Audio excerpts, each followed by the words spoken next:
Hello, I'm Jordan, and this is episode 3 of the Andalusia Knits Podcast. And it feels kind of crazy to say that. Less than a month ago, I was releasing episode 1, and here we are already on episode 3. But I'm excited to be here. I've got a great episode for you today. But before we get to that, I just wanted to say a quick thank you to everyone who has tuned in and subscribed so far. I really appreciate it. I really appreciate the views and the very thoughtful, very kind comments that everybody has been leaving. It really means a lot. It's great to hear from you all and to get some feedback that what I'm doing is something that you actually enjoy. So I hope you enjoy today's episode as well. And if you want, you can go ahead and give a like to this video and subscribe if you want to see more of these videos in the future. And we'll get started with today's episode. It's going to be a pretty standard format for today. I've got some really exciting finished objects to show you. I'm really pumped about them. And then I'm going to do a section about some of my favorite and most useful knitting books that I have in my library. For the last few episodes, I've kind of been taking you through a journey of my crafting life. In episode 1, I talked about how I got started with knitting. In episode 2, I talked about some of my hand spinning journey. And so I thought I would continue that trend today with some of the books that have really been useful and influential in my knitting life. And then the episode's going to take a little bit of a sad turn, at least for me, because we get to the works in progress. And unfortunately there I have 3 fails, three objects that I have either already ripped out or I am going to rip out imminently after I get done recording this episode. So hopefully it's not too much of a downer for you. Hopefully you enjoy seeing the things I'm working on. I'm still excited about them, but yeah, it's kind of a bummer in the works in progress section today. But anyways, let's see if I've forgotten anything on my notes today. I think that's going to do it for the introduction. So we'll go ahead and get started with some of my finished objects. Okay, so I thought we would start with some finished objects today. And before we get to those, I just want to apologize in advance if you notice me changing positions or camera angles in this video. I've learned very quickly in recording these videos that wearing glasses and trying to light yourself and not get a glare off of your glasses is easily the hardest part of this process, and I clearly haven't figured out the secret trick yet. So my apologies, because I'm just constantly trying to figure out the perfect angle for the lights and the perfect angle for myself where you're not getting that constant glare off my glasses, and haven't quite nailed it yet. If anybody has any tips for that, definitely leave those in the comments below, because I could absolutely use those. But I will try to keep this video as glare free as possible, but no promises. So the first finished object I have, I'm honestly a little scared to show off because it is my newest finished design, and it finally has a name. It's I've shown it a couple times on the podcast, the last couple podcast episodes, but this is officially the Ion Spark hat that I have created. And I am super duper pleased with it, especially after my last design was not one that I was super duper pleased with. I really needed a win. I really needed a home run. And I think I got it with this hat. I am super happy with the color, with the variegated yarn that I chose, and I overcame some really complicated design elements that I'm super proud of. Specifically, we've got the zigzag lines on the crown decreases. Let me get in here and see if you can see how those are kind of weaving back and forth.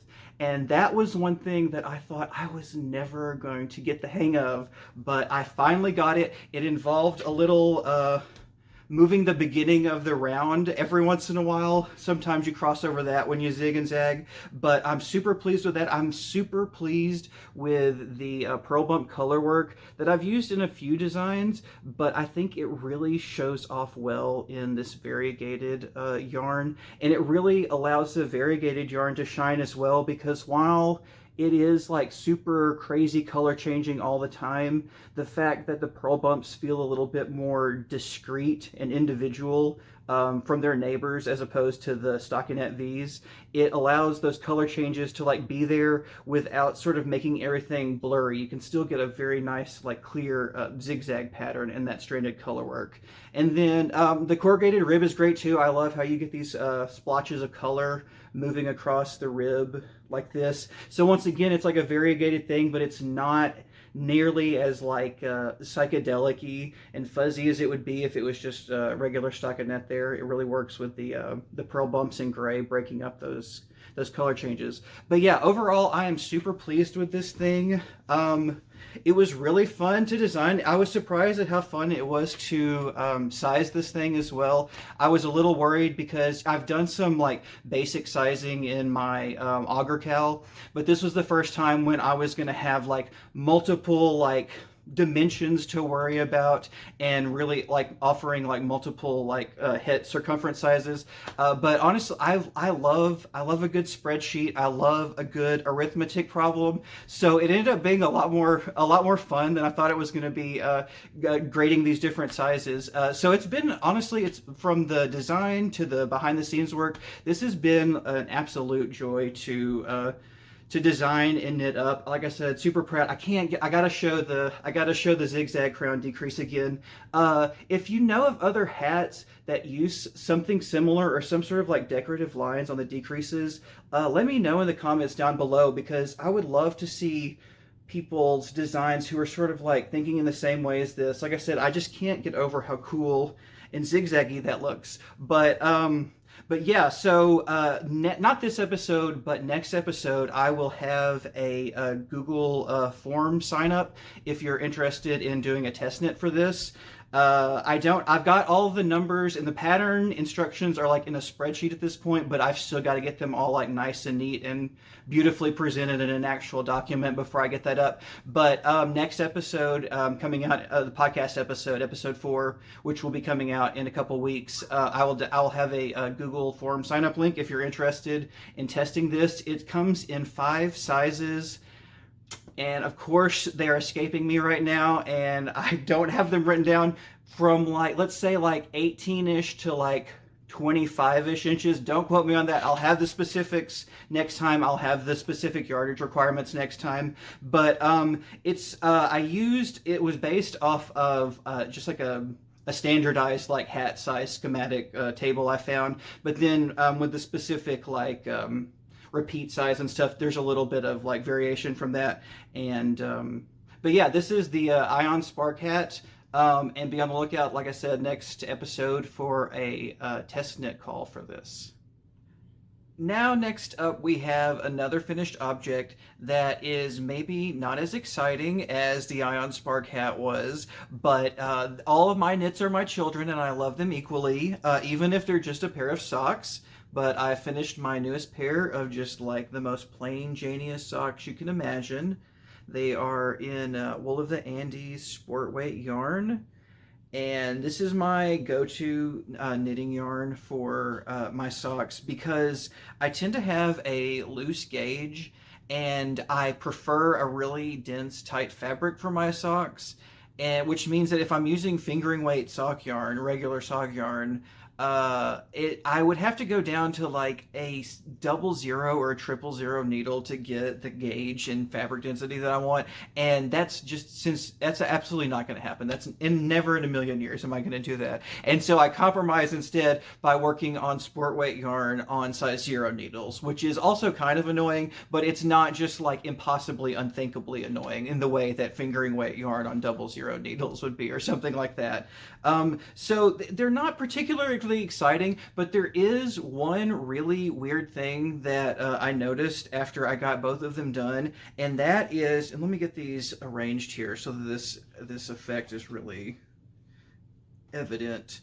It's very clear that my gauge changed in knitting these socks, because the one on the back, I don't know if you can see, it's like visibly larger than the other one, and the bottoms of the socks are lined up here, but the tops of the socks will not line up because one of them is clearly larger than the other. Now, thankfully, I've tried both of these on, and both of them are smaller than my foot, so it doesn't really matter that much. They both still fit snugly or whatever. But yeah, I don't know what was going on gauge-wise, why I was so tight and up tense on one of these socks, or so loosey-goosey on the other one. But yeah, one's definitely larger than the other, and I don't think that I've noticed that on any of my previous pairs of socks in this yarn and on these needles. But now I'm definitely gonna go back and check them all and see just like how different my gauge is. And I mean, it makes sense. Like, people talk all the time about, you know, like gauge differences can be influenced by like how you're feeling that day, or how your hands are feeling physically, and all that sort of stuff. So it makes sense that it would change, but I was not expecting it to see like to be that like drastic. I wasn't expecting to see that happen so drastically. But yeah, so this is another. It's not the. Well, let's see the specifics for the socks. I knit them from the top down, and we do like a little 1 by 1 rib up here, which is not, I don't think it's the preferred rib for most people knitting socks, but I don't know what it is. I 2 by 2 or 2 by 1. I just don't like the way it looks. I don't know what it is. I like just like a basic 1 by 1 rib. So usually the ribbing is really not super much more grippy than the rest of the sock, but that's fine. It's for aesthetic purposes. And then I do a heel flap and gusset on these. And then it's just like stockinette nonsense until you get to the toe, and it's just a basic toe decreases and a Kitchener stitch at the end. But yeah, like these are great though. Like I mean, just for mindless knitting, everyone needs that from time to time.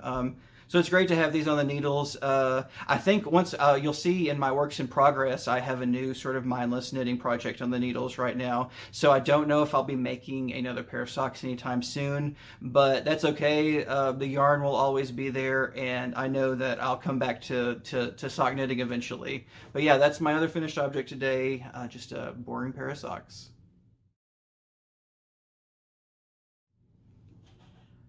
Now for our next section, I thought I would take a look at some of my favorite and most useful knitting books in my collection. Because in my works in progress, you'll see that one of my new projects is actually, I'm using one of these books to create it. So I thought it'd be fun to talk about it, but then I wanted to talk about a few others that I really like. And I'll start off with Alice Starmore's Charts for Color Knitting. And I'm just realizing that the video is backwards, so you can't even read the cover. Sorry about that.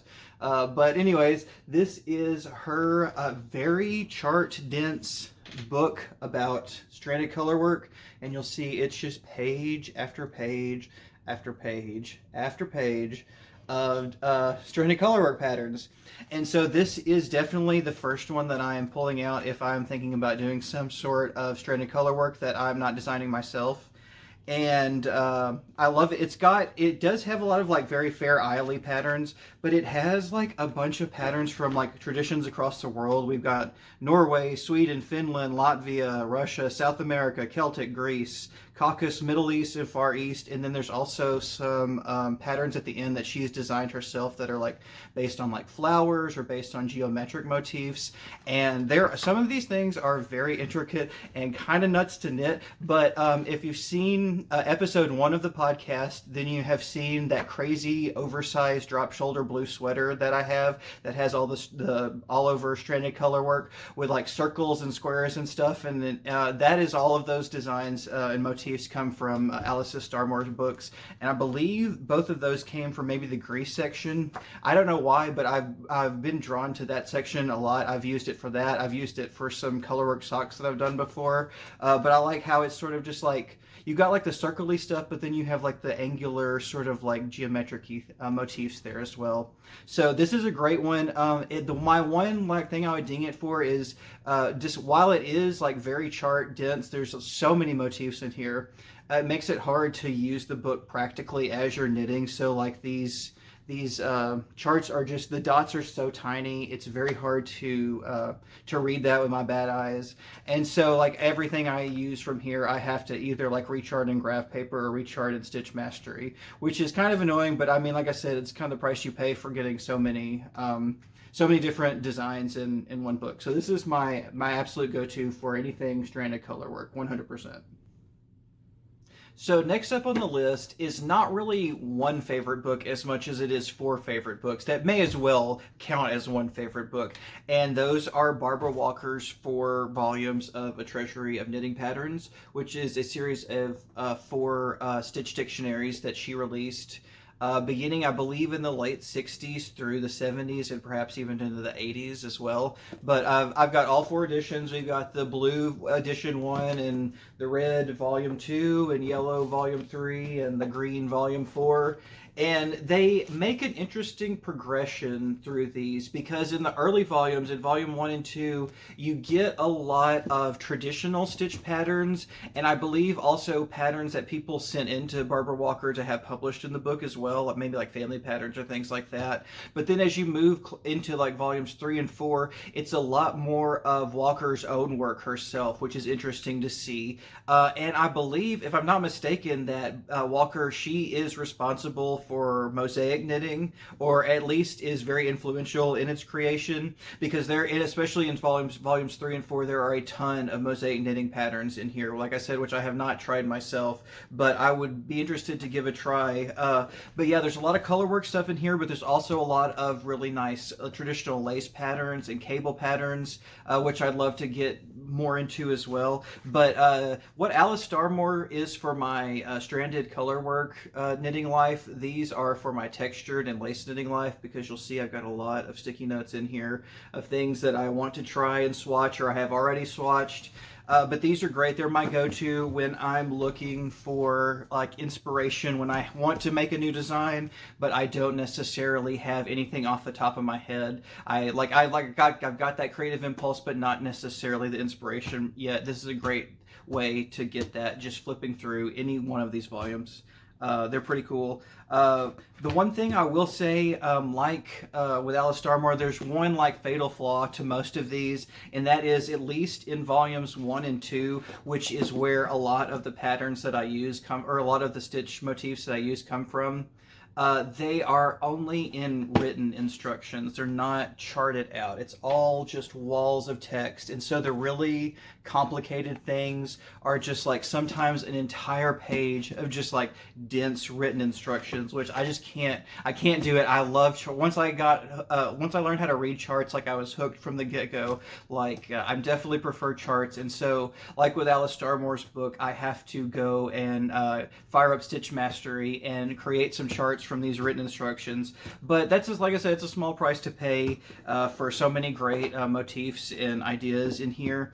And I love these because they're great. A lot of these like really basic designs are great for like iterating on. Like I don't necessarily want to just like plug and play different like motifs and elements into my designs, and I like some of these more simpler traditional designs because it gives you sort of room to say, okay, well, what if we like change this one aspect of it, or what if we did this thing differently? What if we purled these stitches instead of, or knit these stitches instead of purled these stitches for traveling twisted stitch, stuff like that. It's they're really great for like iterating on. And then when you get into volumes 3 and 4, you get into a lot of more like very like complex cable things, which I don't have a lot of experience with. You'll see like these are just absolutely nuts. And hey, at least like credit where credit is due, at least in volume 3 and volume 4, you get charts finally, which I believe Barbara Walker is also kind of responsible for our modern day chart and its language and the way it works as well. So she was a busy lady. I didn't realize she has a lot of like spiritual, like mystical stuff too. She was like writing about everything. Where did she find the time to do all this stuff? But yeah, these are another like group of books that are absolutely indispensable. Like if I had to save only one, I think I'd probably pick 1 or 2, but it would definitely be a harrowing decision. So finally, in this top 3 list of my favorite knitting books, we have a book that I am currently using to help me knit one of my works in progress that I'm about to talk about. And that is Knitting in the Old Way by Priscilla Gibson Roberts. And this is a really great book for somebody like me who really doesn't like being told what to do. I want to be pointed in a direction and then sort of just left to my own devices. And that's exactly what you get with this book. It gives you a lot of schematics for knitting the traditional sweater styles of Europe, but without giving you like specific pre-written patterns. And so this uses what's known as the percentage system, which if you're familiar with Elizabeth Zimmerman is a thing that she is also into, which is basically it uses you take your chest circumference as the only measurement, and then all of the other measurements for like the sleeve length and like the neck opening and things like that, they are expressed as a percentage of whatever your chest measurement is. So like these aren't the exact measurements, but like your neck opening should be 25% of your chest circumference, and your sleeve length should be 30% of your chest circumference, and things like that. And this is a very, very useful system, because while the specific percentages that you get for in this book, or suggested in this book, they won't necessarily work for you. There are a couple that I personally had to tweak myself in terms of like sleeve length and sleeve opening things like that. But the thing that will work for you is that like whatever your measurements are, they can be expressed as some sort of ratio. Like there's some sort of percentage out there that will get you the correct fitting sweater. It's just a matter of figuring out what that is. And so this is a good starting place for a lot of people, at least. Like I said, you're probably going to have to make some tweaks in terms of percentages. But I love this one because it takes you, like I said, through all of the basic sweater styles. And it starts with basically like the tube with 2 tubes attached to it, and it gets more complicated from there, and you get the raglan, and you get the yoke sweater. And let me look in the table of contents really quick and just sort of see what these different they call them sweater plans, but they're basically like, here, let's find a picture. So basically it's like you get a schematic, and then you have all of these percentages or whatever. And then you just use your chest circumference and find the measurements. But it starts with like the basic blouse, and then we get to Gansey, and then a steeked jersey, and the shape steek. I used the shape steek in that crazy drop shoulder sweater that I was talking about earlier. That's in episode 1. And then we get a lot of drop shoulder stuff. And one confusing thing about this is it doesn't necessarily use the terminology that we would use today. I think this came out, let's see what in the opening when this was published. 1985. So it doesn't necessarily use like the terminology like drop shoulder that I'm used to seeing in the modern day, but it's there, like just in different words.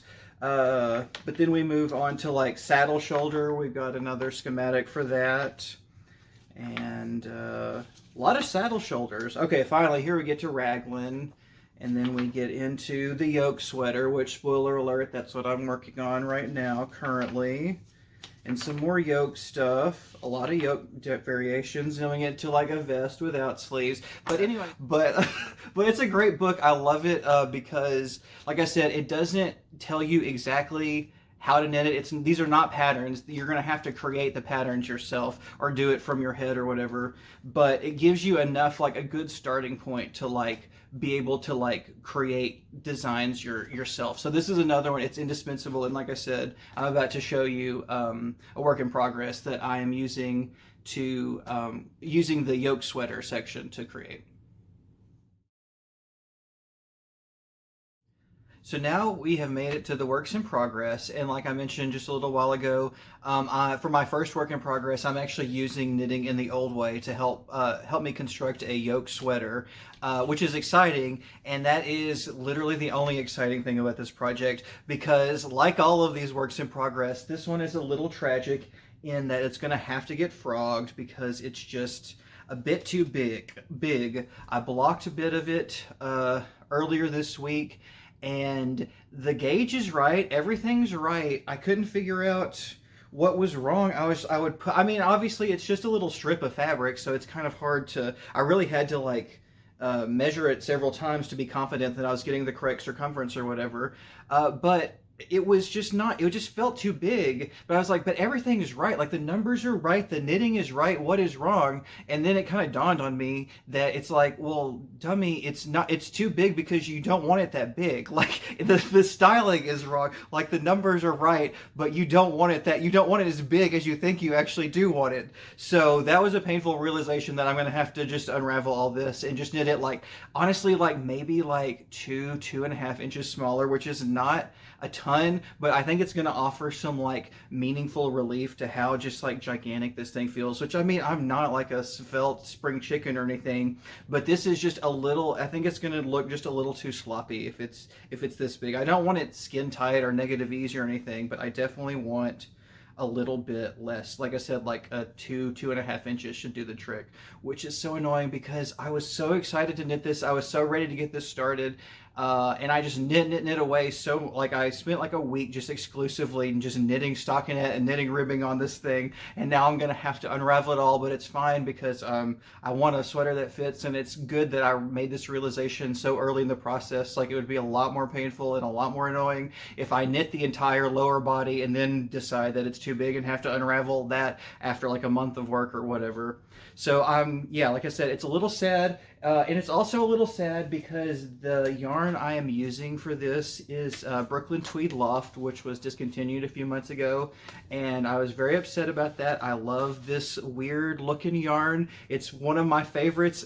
It was one of my first experiences with wool and spun yarn, and the colors I'm using for this are Storm Cloud, Faded Quilt, and flannel. We got a lot of blues going on, and when I bought the yarn in the skein, the Storm Cloud, I don't know if it's really picking up on camera, but it has kind of like a pinkish reddish hue to it, which I was I didn't really see in the pictures, and I was worried it was going to clash with this like really bright blue and this sort of gray blue as well. But once it starts getting knit up, let me show the bottom of the sweater again. You can kind of see, like you don't really get that pink vibe once it's like smushed in, you know, in between all the blues and things. So I think that's going to be fine.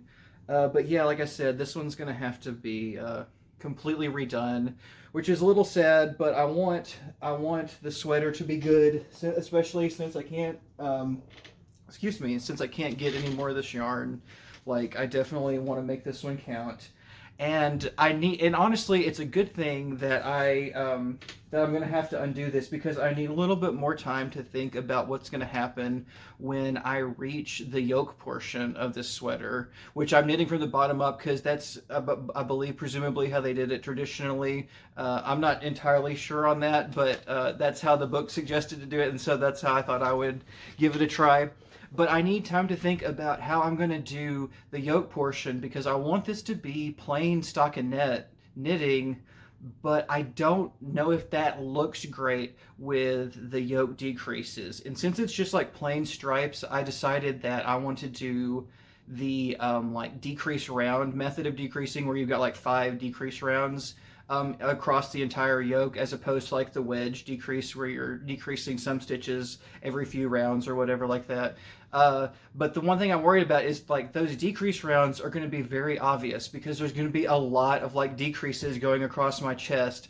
And so I was trying to figure out some like think through some ideas about how to mitigate that. And so one of my thoughts was that I have this great, like, very dark black yarn, loft yarn, that I got a couple of years ago when my cousin-in-law, I don't know if that counts as my boyfriend's cousin's husband, I knit him a hat.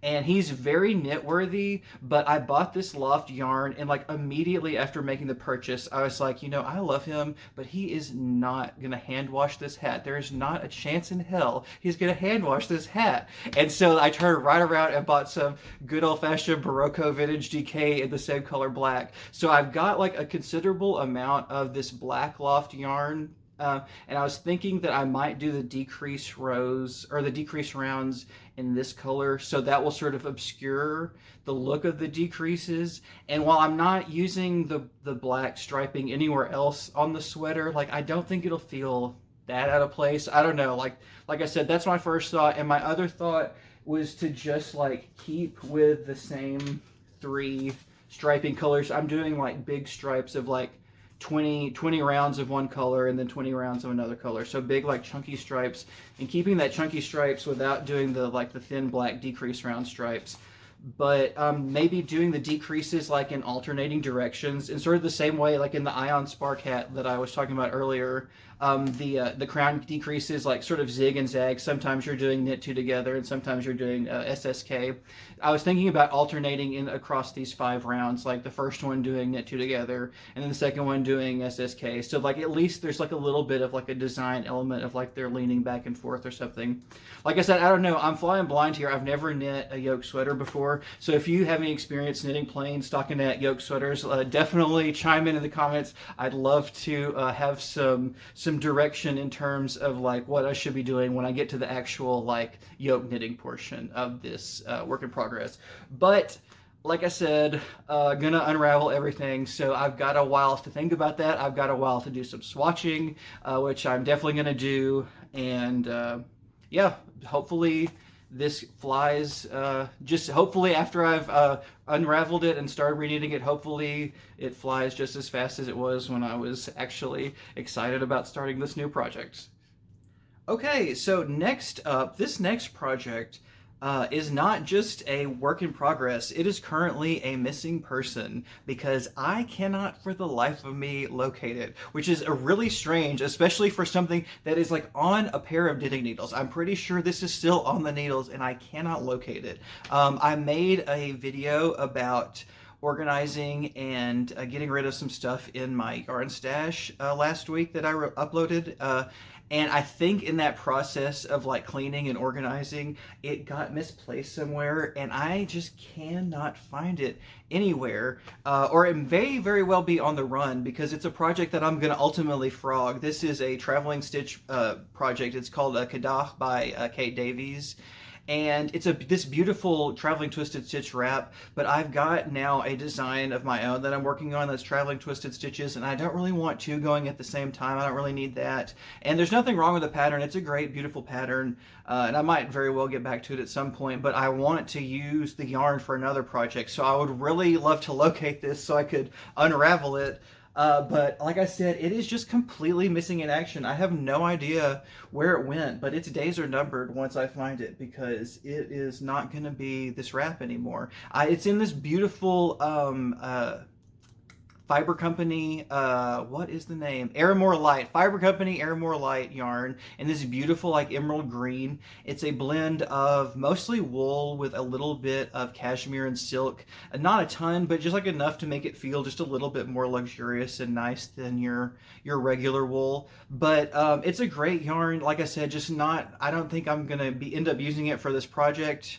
And I would love to locate it, but I don't even have, at this point, like, I have looked everywhere. I'm out of ideas. So my last work in progress, I was just briefly touching on it in the last section, is a traveling twisted stitch design that I had been working on for a wrap. And I'm doing it in this really nice yarn that I've been loving a lot. It's called Duna from Amano Yarns. And it is 60% cotton and 40% alpaca. And I love these just like light dusty colors that it's in. I think that maybe there's like a discrepancy between how the alpaca and the cotton takes the dye. So there's kind of like a nice little, especially in the blue, just a little bit of like a heathering effect. But this has been so much fun to work with. I have a work in progress currently, a sample going currently. This is another one I had to rip back. I started having like stitch count discrepancies going on, and it took me several rows before I realized that I had dropped a stitch off and it had fallen down so far and I had forgotten about it and neglected it for so long that I really needed to just rip back. And so at this point I just have some two-color seed stitch going on. It's not super exciting, but I do have some swatches here to show you my ideas for what I'm thinking of.